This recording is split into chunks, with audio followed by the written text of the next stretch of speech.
வணக்கம். உங்ககிட்ட ஒரு சூப்பரான ஐடியா இருக்கு. ஆனா அது மட்டும் போதுமா? நிச்சயமா இல்ல. அந்த ஐடியாவை நிஜமாக்க சரியான டெக்னாலஜி டூல்ஸ் வேணும். இல்லனா தப்பான கருவிகளை தேர்ந்தெடுத்துட்டீங்கன்னா உங்க ப்ராஜெக்ட் ஆரம்பிக்கிறதுக்கு முன்னாடியே நின்னுடும். சோ இன்னைக்கு உங்க ஐடியாவை ஒரு சக்சஸ்ஃபுல் ப்ராடக்ட்டா மாத்துறதுக்கு தேவையான டெக் ப்ளூ பிரிண்டை எப்படி உருவாக்குறதுன்னு பார்க்கலாம் வாங்க. சரி, இந்த கேள்விய கொஞ்சம் ஆழமா யோசிச்சு பாப்போமா? திறம்பட உருவாக்க, வெளியிட, அப்புறம் அதை வளர்த்தெடுக்க உங்ககிட்ட சரியான டெக்னாலஜி ஸ்டேக், அதாவது கருவிகள் இருக்கா? இது பாருங்க, சும்மா ஒரு டெக்னிக்கல் கேள்வி கிடையாது. இது உங்க ப்ராஜெக்டோட ஃபியூச்சரையே தீர்மானிக்க போற ஒரு கேள்வி. வாங்க, இதுக்கான பதில நாம சேர்ந்து கண்டுபிடிக்கலாம். அந்த பதில கண்டுபிடிக்க நாம ஒரு 4 கட்ட பயணத்தை மேற்கொள்ள போறோம். இது சும்மா ஒரு செக்லிஸ்ட் இல்ல, இது ஒரு முழுமையான ஆக்ஷன் பிளான். முதல்ல வரைபடம், அதாவது ப்ளூ பிரிண்ட்ல ஆரம்பிச்சு, அப்புறம் உருவாக்கம், வெளியிடன் போய் கடைசியா இந்த முழு பயணத்தையும் தாங்கி பிடிக்கிற அடித்தள தூண்கள் பத்தியும் பார்க்க போறோம். நம்ம பயணத்தோட முதல் கட்டம் வரைபடம், அதாவது தி ப்ளூ பிரிண்ட். யோசிச்சு பாருங்க, ஒரு பெரிய பில்டிங் கட்டுறதுக்கு முன்னாடி ஒரு தெளிவான ப்ளூ பிரிண்ட் எவ்வளவு முக்கியம். அதே மாதிரி தான் ஒரே ஒரு லைன் கோட் எழுதுறதுக்கு முன்னாடி நமக்கு ஒரு தெளிவான பார்வை வேணும். இங்க தான் உங்க ஐடியாவுக்கு நம்ம ஒரு உருவம் கொடுக்க போறோம். டிசைன் அண்ட் புரோட்டோடைப்பிங் டூல்ஸ், அதாவது என்னன்னா உங்க மனசுல இருக்கிற ஐடியாவை உங்க டீம், உங்க இன்வெஸ்டர்ஸ்னு எல்லாரும் கண்ணால பார்த்து புரிஞ்சுக்கிற மாதிரி ஒரு வடிவமா மாத்துறதுக்கு இந்த டூல்ஸ் தான் உதவும். இது சும்மா ஒரு படம் கிடையாதுங்க, இதுதான் உங்க ப்ராஜெக்டோட முதல் உண்மையான உருவம். ஓகே, இதுல 3 முக்கியமான டூல்ஸ் இருக்கு. முதல்ல வயர் ஃப்ரேமிங் டூல்ஸ். இது உங்க ஆப்போட எலும்புக்கூடு மாதிரி, அதாவது பேசிக் ஸ்ட்ரக்சரை உருவாக்கும். ரெண்டாவது UI UX டிசைன் டூல்ஸ். இது அந்த எலும்புக்கூட்டுக்கு சதை கொடுத்து பார்க்க அழகா, யூஸ் பண்ண ரொம்ப ஈஸியா மாத்தும். கடைசியா புரோட்டோடைப்பிங் டூல்ஸ். இது உங்க ஐடியா நிஜத்துல எப்படி வேலை செய்யும்னு எல்லாரும் ஒரு டெமோ மாதிரி யூஸ் பண்ணி பார்க்க உதவும். ஓகே, நம்ம ப்ளூ பிரிண்ட் ரெடி. இப்ப அடுத்த கட்டம் உருவாக்கம், அதாவது த பில்ட். இங்க தான் நாம வரைஞ்ச அந்த வரைபடத்துக்கு உயிர் கொடுத்து அதை ஒரு நிஜமான வேலை செய்யற ஒரு ப்ராடக்டா மாத்த போறோம். டெவலப்மெண்ட் டூல்ஸ், இதை நீங்க உங்க ப்ராஜெக்டோட டிஜிட்டல் செங்கல் சிமெண்ட் மாதிரின்னு வச்சுக்கோங்களேன். இதை வச்சு தான் நம்ம முழு அப்ளிகேஷனையும் கட்ட போறோம். இதுலயும் ஒரு 3 முக்கிய பாகங்கள் இருக்கு. ஒன்னு ப்ரோக்ராமிங் லாங்குவேஜஸ். இது உங்க ப்ராடக்டோட மூல மாதிரி, எல்லா லாஜிக்கையும் இதுதான் உருவாக்கும். ரெண்டாவது ஃப்ரேம் ஒர்க்ஸ். இது ஏற்கனவே எழுதி வச்ச கோடு மாதிரி, உங்க வேலையை ரொம்ப வேகமாகவும் சுலபமாகவும் முடிக்க இது உதவும். கடைசியா APIs.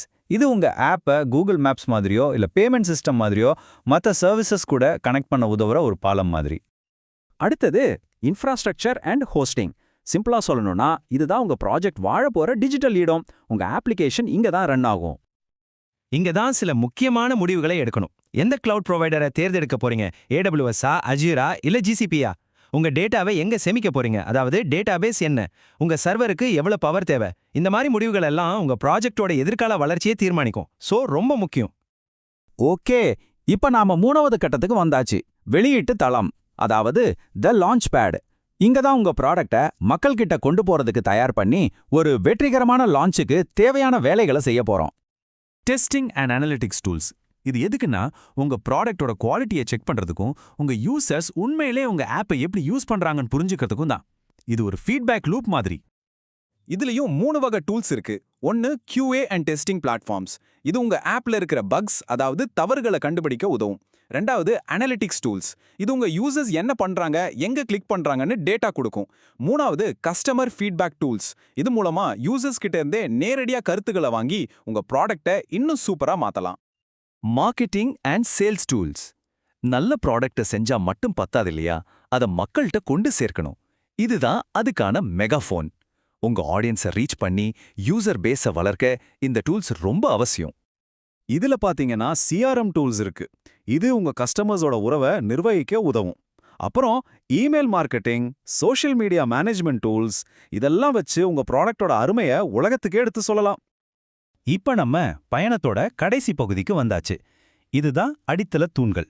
இந்த டூல்ஸ் எல்லாம் ஏதோ ஒரு ஸ்டேஜுக்கு மட்டும் கிடையாது, ப்ராஜெக்டோட ஆரம்பத்துல இருந்து கடைசி வரைக்கும் எல்லா கட்டத்திலயும் நமக்கு சப்போர்ட்டா இருக்கும். Collaboration and communication tools. இது உங்க ப்ராஜெக்ட் டீமோட சென்ட்ரல் நர்வஸ் சிஸ்டம்னு சொல்லலாம். இதுதான் உங்க டீம்ல இருக்கிற எல்லாரையும் ஒன்னா இணைச்சு ஒரே நோக்கத்தோட வேலை செய்ய வைக்கும். இன்னைக்கு டீம் ஒர்க் இந்த 3 தூண்கள் மேல தான் நிக்குது. ஒன்னு ப்ராஜெக்ட் மேனேஜ்மெண்ட். ட்ரெலோ, ஜிரா மாதிரி டூல்ஸை வச்சு வேலைகளை பிரிச்சு ட்ராக் பண்ணலாம். ரெண்டாவது கம்யூனிகேஷன். ஸ்லாக், டீம்ஸ் மாதிரி டூல்ஸ்ல உடனுக்குடன் பேசிக்கலாம். மூணாவது டாக்குமெண்டேஷன். நோஷன், கான்ஃப்ளூயன்ஸ் மாதிரி டூல்ஸ்ல ப்ராஜெக்ட் பத்தின எல்லா தகவலையும் ஒரே இடத்துல சேமிச்சு வைக்கலாம். Security and compliance tools. இது உங்க ப்ராஜெக்டோட கேடயம் மாதிரி. உங்க டேட்டாவையும் உங்க யூசர்ஸையும் இதுதான் பாதுகாக்குது. இதை கடைசி நேரத்துல பாத்துக்கலாம்னு மட்டும் நினைக்கவே கூடாது. இதுல 2 முக்கியமான விஷயம் இருக்கு. ஒன்னு டேட்டா ப்ரொடெக்ஷன், அதாவது யூசர்ஸோட தகவல்களை என்கிரிப்ட் பண்ணி பாதுகாப்பா வைக்கிறது. ரெண்டாவது கம்ப்ளையன்ஸ், அதாவது GDPR மாதிரி சட்டத்திட்டங்களை சரியா ஃபாலோ பண்றது. இது ரெண்டுக்குமே சரியான டூல்ஸை பயன்படுத்துறது ரொம்ப ரொம்ப கட்டாயம்.